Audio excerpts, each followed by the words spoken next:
Christopher Stuvak is associated with Lund University in the fields of sociology and social anthropology, where, based on this 2011 bachelor's thesis, he worked under the supervision of Stephen Sampson and examined how Western groups construct identity through imagined relationships with indigenous peoples, particularly Native Americans. That thesis reflects interests in identity formation, myth, world systems theory, primitivism, and the political uses of indigenousness. Public university records also document a later 2015 master's thesis in social anthropology titled From Demonic Agency to Divine Presence, based on ethnographic fieldwork at an ayahuasca treatment center in Peru, focusing on patients' interpretations of spirits and non-human entities within a syncretic spiritual environment. This 2011 Swedish language bachelor's thesis, The Use of Indigenousness and the American Indian in Identity Creation, a comparative study of the Mormons and the Rainbow Family of Living Light, looks at how two very different groups in the U.S., 1800s Mormons and the modern Rainbow Family, a loose hippie-style movement that gathers to pray for peace, use the idea of the American Indian to define who they are. It shows that Mormons once saw Native Americans as fallen but related brothers who had lost their true Christian faith and could be civilized, converted, and eventually help build God's perfect society, Zion. The Rainbow Family, on the other hand, imagines Indians as almost vanished spiritual heroes and claims to carry their ancient wisdom, dressing, talking, and doing rituals in ways they see as Indian. The author argues that these images are less about real native people and more about what these groups feel is missing in their own lives and societies, and that this changes depending on what's happening globally with Western power and ideas about civilization and going back to nature. The introduction of the thesis explains that the study examines how Mormons and the Rainbow Family use ideas about Native Americans to shape their group identities. The author limits the scope by focusing not on Native peoples themselves, but on how these two groups imagine and portray them. Previous research is reviewed. There is extensive work on Mormon history but very little on the Rainbow Family, making this comparison valuable. Finally, the introduction outlines how the thesis is organized, first discussing methods and theories, then giving historical background, followed by two in-depth case studies, and ending with a comparative discussion that ties the findings together. The methods section explains that the study uses a qualitative, comparative approach to understand how two very different groups, Mormons and the Rainbow Family, construct identity through their ideas about Native Americans. Because the groups are separated by time and context, the author relies on historical sources for the Mormon material and ethnographic accounts and online documents for the Rainbow Family. The goal isn't to judge the accuracy of each group's beliefs about indigenous peoples, but to analyze how those beliefs function within each group's worldview. By placing the two cases side by side, the method makes it easier to see patterns, contrasts, and broader social or ideological processes that wouldn't be as clear if each group was studied alone. The thesis begins its theoretical foundation by discussing the power of myth. Myths are not treated as full stories but as meaningful narratives that help people make sense of the world. They influence how groups understand their place in history, justify their actions, and interpret others, especially when dealing with unfamiliar peoples. For both Mormons and the Rainbow Family, myths about Native Americans are central to how they see themselves. These stories provide a framework that feels timeless and authoritative, even if they don't match historical reality. Next, the thesis introduces cultural ecology, which looks at how people interact with their environment. This perspective helps explain why groups develop certain beliefs or behaviors based on the physical and social conditions they face. For example, how Mormons understood Native Americans was shaped partly by the challenges of settling new land and competing for resources. Cultural ecology reminds us that ideas don't emerge in a vacuum, they grow out of real-world conditions. A major theoretical tool in the thesis is world systems theory, which examines global power structures. This approach views societies as connected parts of a larger system with core, powerful, regions and peripheral, less powerful, ones. As global power rises or falls, cultural attitudes shift. The thesis uses this framework to show that Mormon ideas arose during a period of Western expansion and confidence, while the Rainbow Family's ideas emerged during the decline of Western dominance and growing skepticism toward modern society. Subsections here explain civilizational cycles, how societies swing between valuing progress, evolutionism, and longing for simpler, primitive ways, and describe modernism as a worldview that emphasizes constant improvement, individual achievement, and civilization building. Finally, the concept of indigeneity, or ursprungliche, is explored as a key theme. Indigeneity refers to being seen as original, natural, and deeply rooted, but the thesis argues that this idea is not fixed. Instead, groups use indigenousness symbolically, either positively, pure, close to nature, or negatively, primitive, undeveloped, depending on their needs. In the US, indigeneity is closely associated with Native Americans, making them a potent symbol for groups searching for authenticity or identity. Both Mormons and the Rainbow family draw on these symbolic ideas, but in very different ways that reflect their time periods and cultural goals. Western views of indigenous peoples have long been shaped more by imagination than by reality. Early European explorers and writers created exaggerated images of Native Americans, often portraying them as either noble, peaceful beings living in harmony with nature or as violent, uncivilized savages.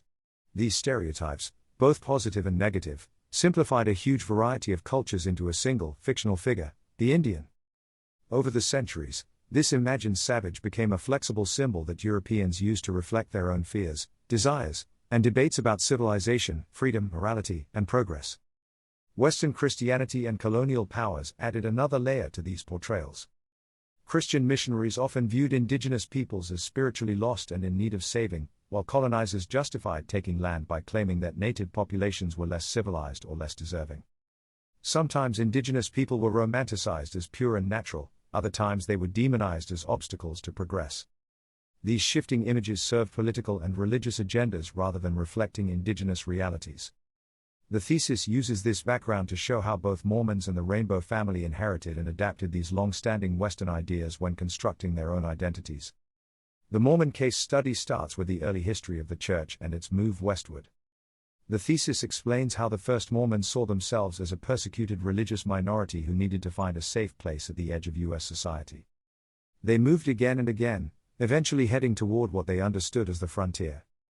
This journey wasn't just about geography. It was tied to their belief that they were supposed to build a holy community, Zion, in a special place God had prepared for them. On the way, they kept running into native peoples, who they didn't see as strangers, but as people with a special role in God's plan. A key idea here is the Mormon belief about Lamanites, a name they used for Native Americans.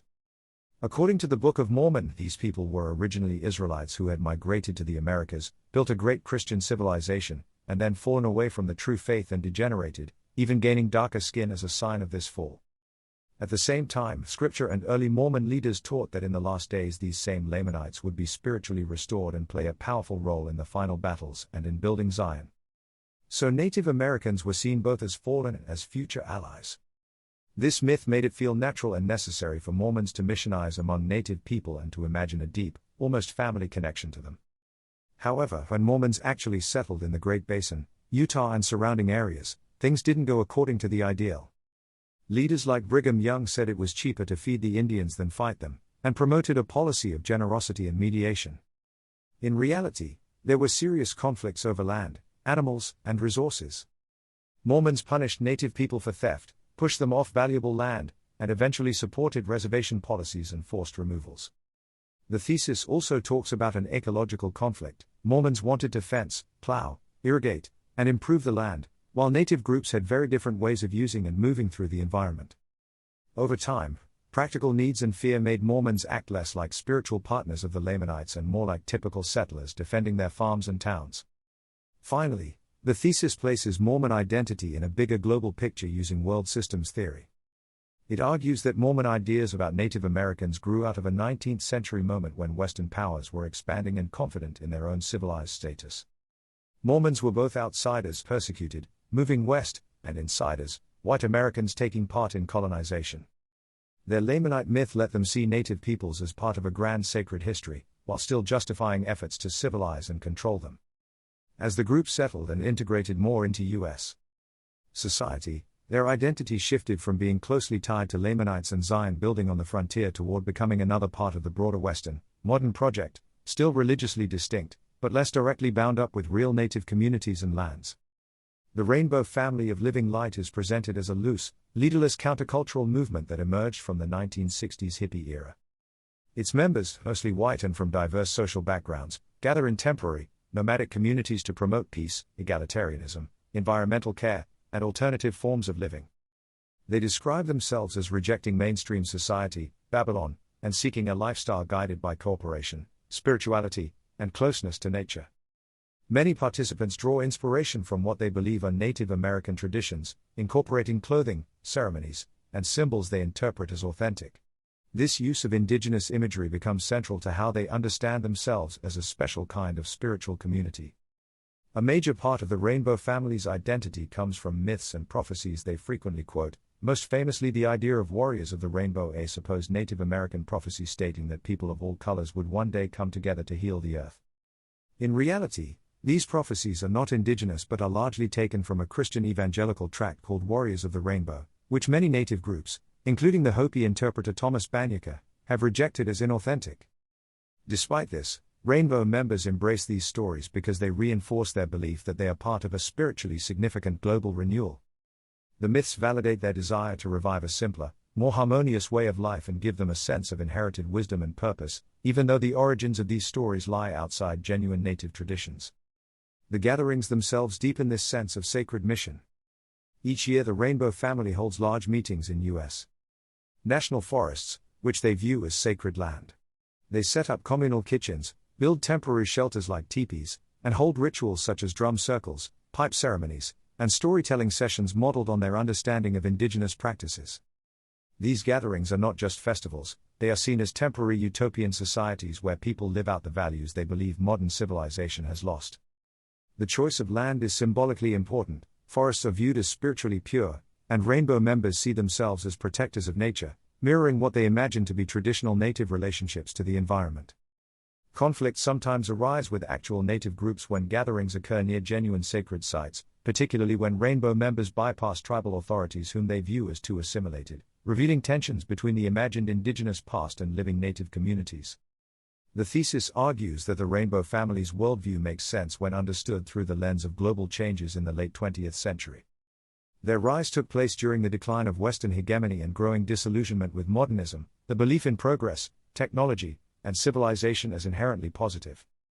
In this climate, many people began seeking identity not in modern achievements but in imagined original or primitive ways of life. For the Rainbow family, Native Americans became symbols of authenticity, purity, and environmental wisdom, the opposite of what they saw as a corrupt, destructive modern world. This shift mirrors a broader societal move toward primitivism during times of cultural uncertainty. Ultimately, the thesis situates the Rainbow family as a distinctly postmodern identity project. Their beliefs are eclectic, borrowing from Christianity, New Age spirituality, environmentalism, and idealized visions of Native culture. They construct a sense of belonging through flexible, symbolic references rather than fixed traditions or institutions. In this sense, the Rainbow family is less a revival of indigenous culture and more an expression of late 20th century Western identity searching, using myth, imagined tradition, and symbolic Indianness to fill the void left by declining faith in modern society. In the concluding discussion, the author pulls the whole thesis together by showing how both Mormons and the Rainbow family use the Indian as a kind of mirror for themselves, rather than as a description of real Native people. The main argument is that ideas about indigeneity, being original, rooted, close to nature, don't come from nowhere, they grow out of big global power shifts and crises in Western society, and different groups reuse the Indian image in different ways to solve their own identity problems. For both groups, the real, present-day Indian is seen as fallen or missing, compared to a better, original Indian in the past. Mormons tell a story about Lamanites. Native Americans were once civilized Christians and descendants of Israel, but lost their faith and declined. The Rainbow family tells stories where Native people once lived in pure spiritual harmony with the earth, but are now nearly wiped out or corrupted by white society. In both cases, the ideal Indian is placed in the past. Today's Native people are seen as having lost something essential. The key difference is what each group admires. Mormons idealize the civilized, Christian Indian, Rainbows idealize the primitive, spiritual, nature-connected Indian. Each group projects its own highest values onto this imagined figure. The author then ties this to world systems theory and historical phases of Western power. Mormons developed their ideas during a time of Western expansion and rising hegemony, when evolutionism and progress were dominant beliefs. In that context, it made sense for them to see Native people as behind but potentially civilizable allies in building Zion. By contrast, the Rainbow family emerges during the decline of Western confidence from the 1960s onward, when many people lost faith in modern progress and turned toward back to nature, spiritual, or primitivist ideals. For them, the Indian becomes a symbol of everything modern society supposedly destroyed: community, spirituality, harmony with nature. So the same figure, the Indian, is used in almost opposite ways, depending on whether the wider system is in a phase of confident expansion or crisis and doubt. The conclusion also compares Mormons and rainbows with other Western groups, like Puritans, Jesuits, and British colonizers in Tasmania. This shows a spectrum of responses to indigenous peoples. Sometimes they are seen as potential converts and souls to save, sometimes as models to imitate, and sometimes as non-human obstacles to be removed. Puritans, for example, increasingly saw native people as beyond saving and ultimately as enemies to be killed. British settlers in Tasmania went straight to treating Aboriginal people as pests to exterminate, without much talk of civilizing them. Mormons sit somewhere in the middle. They began with a theology that honored the Indians' future role and tried to convert and uplift them, but in practice slid into land grabbing, forced removal, and violence. Finally, the author points out that both Mormons and the Rainbow family drift away from real native communities even as they claim a special bond with them. For Mormons, frontier conflicts and the practical need for land slowly weakened the earlier idea of the Indian as a crucial ally. Native people became more of a problem to manage than partners in building Zion. For the Rainbow family, their claim to embody true Indianness leads them to sometimes ignore actual tribes and leaders, for example, when they dismiss tribal councils as too Western or capitalist. This shows a recurring pattern. Western groups may embrace an imagined, symbolic Indian as part of their identity, while, at the same time, pushing real indigenous people to the margins of their story. The conclusion's big takeaway is that these identities are not timeless spiritual truths, but historical products shaped by global power shifts, social crises, and the needs of the groups that tell the stories.